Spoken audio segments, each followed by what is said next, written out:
And now, it's time for another Dice Tower review with Tom Vasel.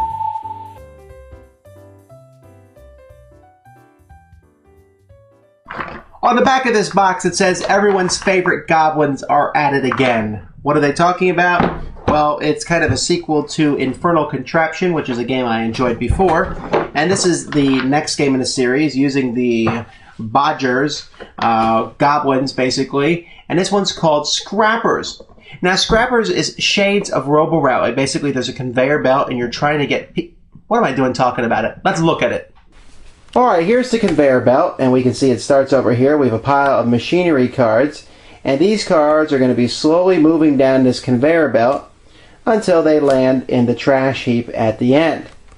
Meanwhile, players are going to have different bodgers who are going to be sitting on the outskirts of this thing trying to grab off a piece. At the end of each round, each bodger is going to grab the piece that is directly in front of their little goblin dude. Now, why are we collecting these pieces? That's because we are trying to build a single piece of machinery, some kind of gadget, which has a middle and then has 4 caps on the outside, and these caps have to match by color. You'll see the different colors there, although a cap with a white piece can fit on any side. So there's a completed machinery, and the person who finishes this first, gets all 5 pieces correctly color coordinated, is the winner. Well, how is this done? Each turn, players are given 3 cards from a deck, and they are going to be using these cards to maneuver their bodger around. They don't have to use them, but they can.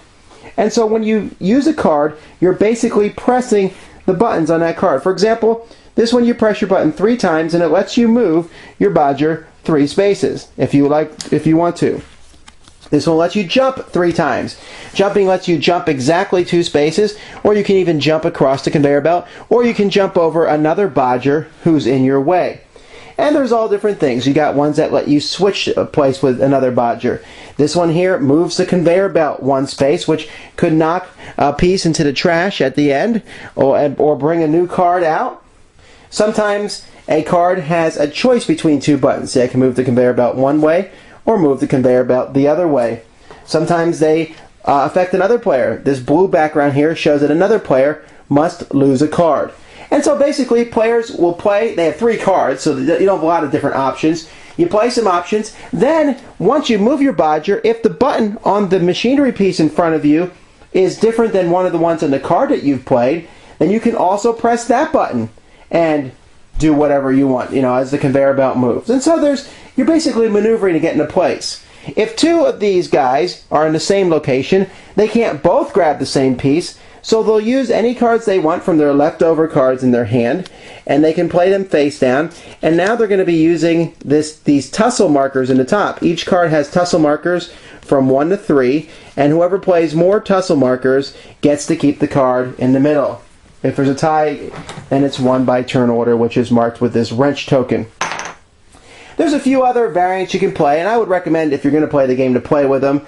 There's 2 other guys running around. This is a little one who's trying to steal stuff from you, and this is Keely, which she basically acts as a neutral person running around the board, but you can control both of them using various cards. And so the first person to finally get a piece of machinery together is the winner.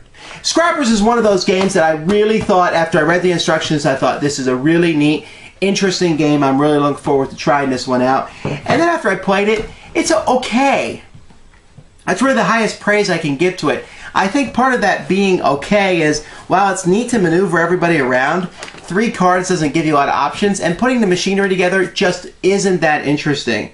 In Infernal Contraption, you can put together some neat machineries and cause some neat combos. Moving here, you're moving around. It's just not as interesting as I thought it would be.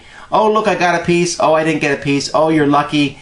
The way everyone maneuvered around, you finally got the piece. So, I'm going to kind of pass on this one. It wasn't that I hated playing it. It was just merely okay. The idea of moving everything around in a sort of Robo-Rally fashion or Duck-Duck-Go fashion, that's interesting. Here, though, I felt constricted as I moved my piece around, and the machinery itself wasn't that interesting. Great game art. The idea's neat, just didn't really pan out for me. Thanks for joining us today. For more written, audio, and video reviews, as well as the #1 board game podcast, check out the website at www.thedicetower.com. Until then, this is Eric Summerer, and you've been watching The Dice Tower.